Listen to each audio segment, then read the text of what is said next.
벌써 4월의 마지막 주입니다. 자, 이번 주도요. 여러 가지 일들이 많아요. 자, 이번 주의 주요 시사 스케줄 정리하겠습니다. 시사 기상도인데요. 오늘 함께할 민동기 시사평론가 모셨습니다. 안녕하세요. 안녕하십니까. 네.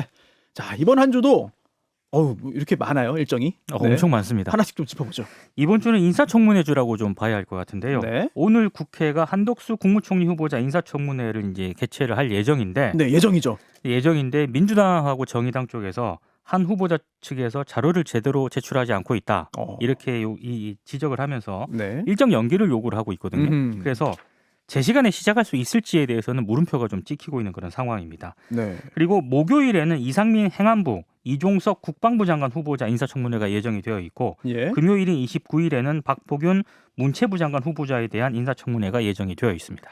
그렇군요. 네.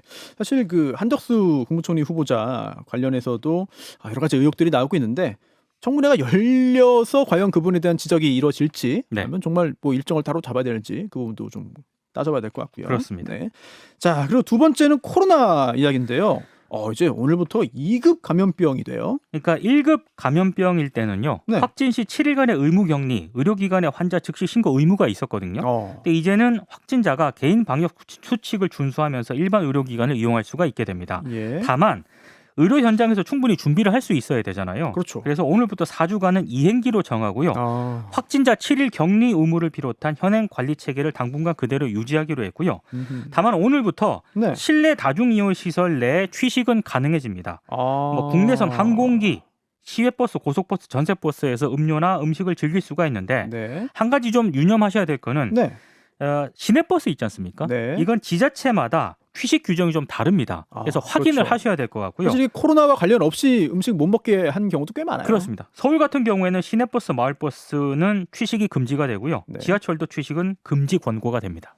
그렇군요. 자, 그리고 오늘 문재인 대통령이 이제 기자 간담회를 갔죠? 출입기자 초청 간담회인데요. 네. 사실상 퇴임 전에 언론을 직접 만나는 마지막 자리가 될 것으로 보이는데, 그럴 것 같아요. 지난 5년간 국정 운영에 대한 소회를 밝힐 예정인데, 네. 현안에 대한 입장을 밝힐지도 주목이 되고 있습니다. 이를테면 검찰 수사 기소권 분리 문제라든가, 예. 김경수 전 지사, 정경심 전 교수, 그리고 이명박 전 대통령 사면 문제에 대해서 입장을 밝힐지가 주목이 되고 있고요. 굉장히 민감한 사안들이네요. 그렇습니다. 그리고 오늘부터 또 이틀 동안 문재인 대통령과 손석희 전 JTBC 앵커의 특별 대담도 방송이 될 예정입니다. 예고도 많이 하더라고요. 그렇습니다. 네네. 예. 자, 재판 소식도 알아볼 텐데요. 중요한 재판들이 열립니다. 오늘과 내일 그리고 목요일, 금요일 4차례 유동규 전 성남도시개발공사 기획본부장, 김만배 씨, 남욱 변호사, 정영학 회계사, 정민용 변호사에 대한 공판이 진행이 되는데요.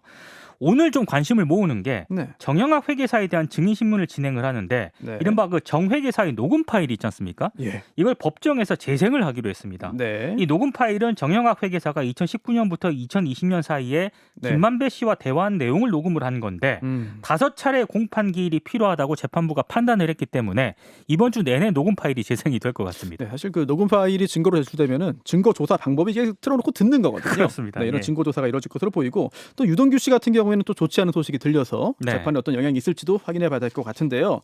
자, 오늘 사실 재판 말고도 다른 일정도 꽤 많아요. 오늘 일주일에 상당 부분의 일정이 네. 좀 집중이 되어 있는데요. 굉장히 많네요. 프랑스 대선 결과는 사실상 발표가 됐습니다. 어. 지금 뭐 마크롱 대통령의 재선이 확정이 됐고요. 예. 그리고 이창용 한국은행 신임 총재 기자간담회도 오늘 예정이 되어 있고, 또 오늘 북한 조선인민혁명군 창설 90주년이거든요. 열병식 얘기도 나오더라고요. 심야의 대규모 열병식이 열릴 것으로 예정이 되어 있습니다. 네. 자, 이제 화요일로 갑니다. 오늘 얼마나 많으면, 자, 화요일 뭐죠?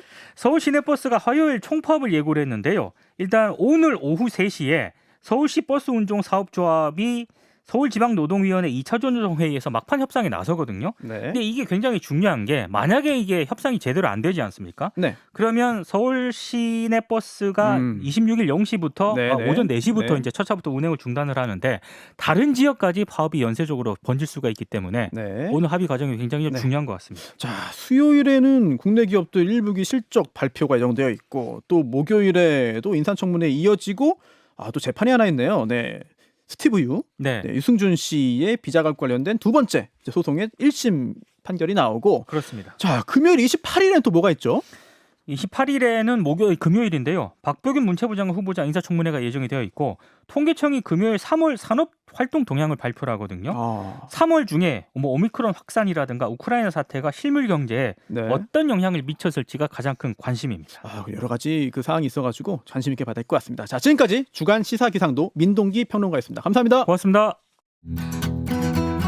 김현정의 뉴스쇼는 청취자 여러분의 참여로 이루어집니다. 트위터, 페이스북, 레인보우 게시판, 그리고 단문 50원, 장문 100원의 유료 문자 샵 1212, 우물정 1212 통해 참여하실 수 있습니다. 김현정의 뉴스쇼, 여러분과 함께 만듭니다.